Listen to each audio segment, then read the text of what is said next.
Hey everyone, what's going on? It's FTJ.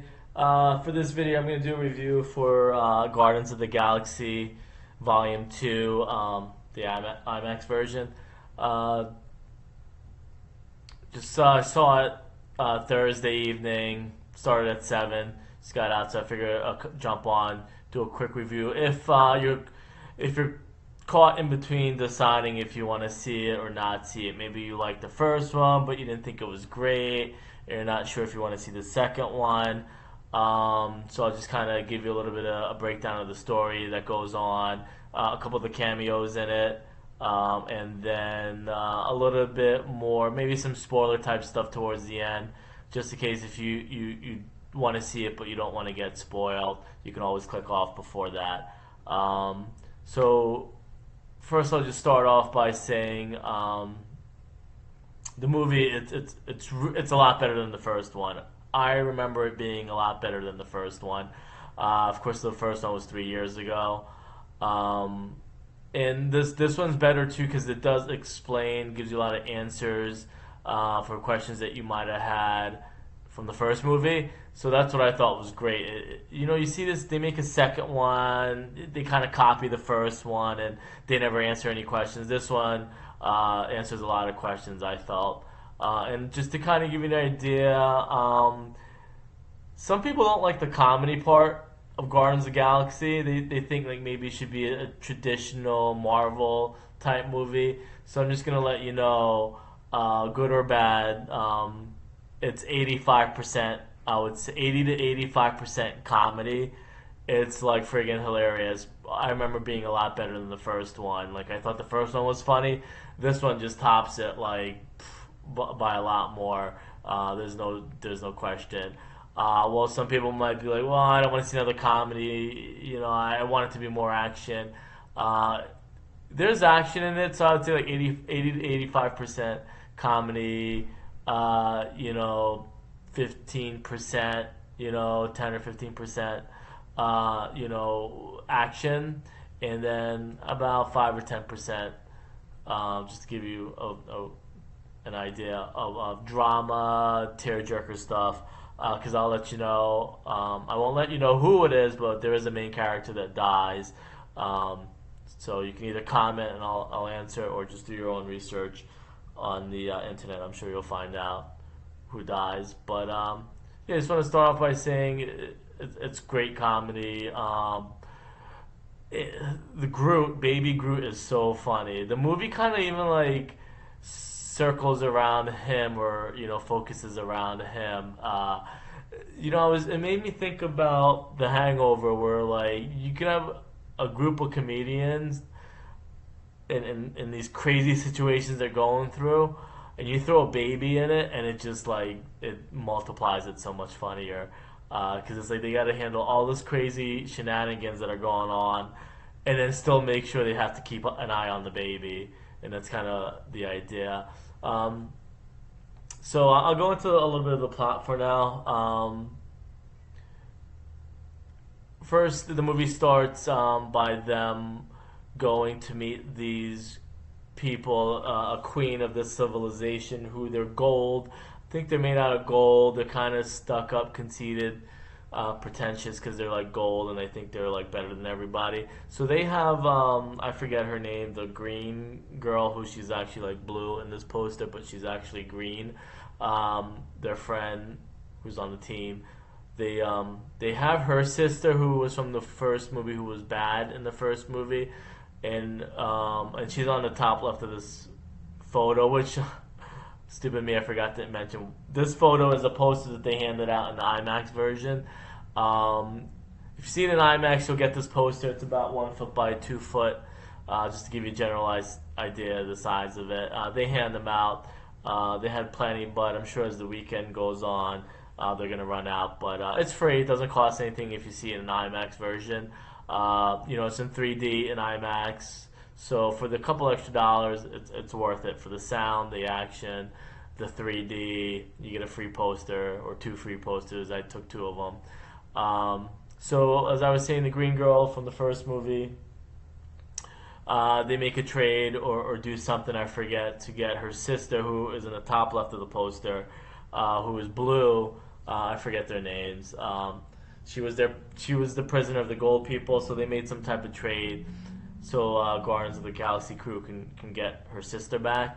So everything went fine. The trade went fine. Everything was good, but Rocket, who's like crazy, can't do anything right, steals like these batteries. It might sound silly, but they're like these really powerful batteries from the Queen in their civilization. And you know his excuse is, well, you guys had it laying around. Of course, I'm going to steal it if you guys had it laying around. So that's kind of how the chaos starts. It's so simple, but she gets really pissed off because they stole her batteries. So they go chasing the gold people. Start chasing them throughout the galaxy and put a bounty on them so she can get her batteries back. And that's pretty much it. It's like really funny. That's kind of like the main first plot of it. But also the main plot is obviously, if you saw the trailer, is Star-Lord is meets his father, and that's what I'm saying. It answered a lot of questions from the first movie, who his dad is, where he came from. You get to meet him. He explained why he leaves. You know, and it gives you a lot of answers, I felt. So like his dad was like a intergalactic space traveler and went from, you know, planet to planet, you know, and had children, I guess, on every other planet. I'll start going into a little bit of spoiler territory, so and I won't give too much details. So you find out that his dad, who was played by Kurt Russell, who plays like God in a lot of other movies. I'm thinking about Tron. Wait, no, he wasn't in Tron. That was somebody else. But it reminded me about the character from Tron. Is that Kurt Russell? It's not Kurt Russell, is it? If it is, then it's a similar character. So he finds out his dad is a god, or if anything, is God. So Star-Lord finds out he's like himself is like a demigod. You know, his dad went to Earth, met his mom, you know, and then made him. So he is half human and half a god. So then, you know, everybody tries to wonder: is this dad? Does he have a motive? Why he's being so nice? Is he hiding something? And he is, but I'm not going to tell you if he's turns out to be good or bad. But he has his own, I guess, alternative motives. I guess everybody has his suspicions, so you get to kind of figure out, or you learn what he's trying to accomplish, or why his dad searched him out to meet his son. So that's kind of the main two plots of the movie. Is, you know, and I guess they try and give it some dimension rather than having like one plot. They kind of have two different things going on. First plot, like I said, just to recap, Rocket stole some batteries from the Queen of the Gold people. It's just she's really pissed off and wants them killed, wants her batteries back, puts a bounty on them to get the batteries back. And then the other plot part of it is he meets his dad. Dad turns out to be a god, so they're trying to figure out what his dad's motive is, to help them or not help them or whatever. So that's kind of, I'll get the plot out the way. That was pretty much it. I'll go now really quickly into cameos. There's 3 main cameos in it that I thought was really cool. First one is Howard the Duck, who is a Marvel character. I'm sure you saw I don't think he's in the first one, but I think he was in the credits at the end, after the credits. So Howard the Duck is like a character from a dimension, and he's just a duck, you know, like with human characteristics, like literally a big duck. You know, and he doesn't play too much significance in the movie. Second cameo, which does play kind of a significant cameo, is David Hasselhoff. It was somebody that Star-Lord idolized growing up because his dad wasn't there. So David Hasselhoff is kind of like I'll use the word, I'm sure I'm using it wrong, like surrogate dad, where like he was his dad that he idolized on TV, Knight Rider character in the 80s. Like, of course, the movie's all 80s themed and based around the 80s. Um, and then the third main cameo, which this I would say is kind of like a big spoiler because it like the whole audience when I saw it tonight was like, you know, amazed and started cheering. Is that Sylvester Stallone is in the movie? He has a little bit of a significant role, but I didn't know he was in it, and I don't like researching too much before I see the movie. So that was great to find out on my own that he's in it. Um, he kind of plays a character of like, and I don't know if it's a Marvel character because I didn't do any research. But his character reminds me of like Judge Dredd from the '80s movie, or I'm thinking also Universal Soldier, kind of like these intergalactic, futuristic soldiers. So he I guess is a friend of Yandu, or was in the same group of him. Um, Yandu is the guy up top on the poster. Um, but he was like a friend, or they were in that old group, maybe like a group of like almost pirates or something like that. So they're old friends. But yeah, that's it. He did a good job, Sylvester Stallone. Uh, Good character. It adds more dimension to the movie, so you're not getting so much of like the everything from the first movie. Um, so that's it for now. I mean, for the main parts, I want to see if I want to. I'll throw in like one or two spoilers. Trying to think what what I can say that isn't gonna ruin anything, but trying to think if there's any spoiler that I guess I can't. I don't want to give you who dies in it. You should really just learn it on your own. But that is probably the tearjerker part of the movie. I guess that in itself is a spoiler that you find out a main character died. Maybe that's gonna motivate you to go see it now, so you can find out for yourself. Kind of happened with me with Star Wars, the new one that came out, where Han Solo dies in it. I didn't know about it. I found out before the movie, and it motivated me to go see it even more. Because I like Star Wars, but I think if I didn't find out who died, I wouldn't have seen it in the movies, or I would have waited. But once I found out that Han Solo died, I wanted to go see it. So there is a main character that dies in it. So maybe that'll motivate you to go see it now. But just to recap, like I said, 80 to 85% comedy. Great comedy though. They're all great. Every character, villain, hero, insignificant cast, role. They're all funny. Every like person on the ships, all the crews, everybody is funny in the whole movie. No matter how big or small their role is in the movie.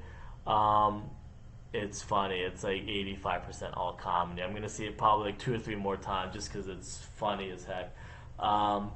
That there's action in it, them getting blown apart, and trying to escape certain situations, and then like tearjerker type stuff. Yeah, and then the other thing, like I said, the movie kind of also main plot is just is Groot. The Groot in it is just like he's so adorable. Like everybody was saying it. It's literally like a little baby. How they're trying to use, and it's their own fault. You can't use a baby to try and help you with stuff. You can't explain something really complex to a baby. He's not gonna understand what you mean. You can't tell a baby how to fix an engine on a car or a plane or follow directions. Groot is like, I'd say besides the comedy, having Groot in there is like the main two reasons to see the movie. The action's okay and the drama's okay and the acting is okay, but like the comedy part of it and having Groot in there, two main reasons I want to go see it again. And then I guess as far as spoilers, really quickly, and this is the last thing I'll say. I don't want to ramble on too much. If you have any other questions, just comment, and then I'll see if I can answer any questions you have for you. Uh, that you have, I can answer it for you. So there's a couple clips after the credits. The ones that I remember is Sylvester Stallone's character. He goes over a couple things I don't remember, so don't hate me for not remembering. The one that I do remember is the Gold Queen is really pissed off. I guess this is a spoiler, so if you're still watching, then good for you. You'll get like a spoiler out of it. She never catches them, never gets her batteries back, so she's still really pissed off and wants revenge. There is a civilization that doesn't like having sex the traditional way because I think they're kind of like stuck up and they think it's dirty, I don't know, or archaic, whatever. So they have babies and create people through machines artificially. So she creates a machine that's going to create more people of her race civilization. And I don't know if that's like a Nazi type thing. Maybe it is. Maybe there's some Nazi theme going on in there. So she has a machine that creates people, maybe to create more of an army to get revenge on the Guardians of the Galaxy. So I think she's going to be a main villain or character in the third movie. She still wants her revenge. Still is even more pissed off now. So it has a machine that's going to create like an army for her, maybe to help her win, because they kind of destroy her army and people that she has now. All right, that's it for now. Like and subscribe. I'll do more movies. I know summer's coming, so I try and see them early, especially in IMAX. And that's the other thing too. IMAX, the 3D, the sound, it's great. A couple extra bucks, you might as well spend it and try and find an IMAX movie theater to see it in. So I'll try and do more. Comment if you let me know what you maybe liked or hate about the review, so I can maybe fix it for next time. Or if you have any questions, want to know more about the movie, anything specific, I'll see if I can answer it in the comment section. All right, see you guys later. Hope you enjoyed.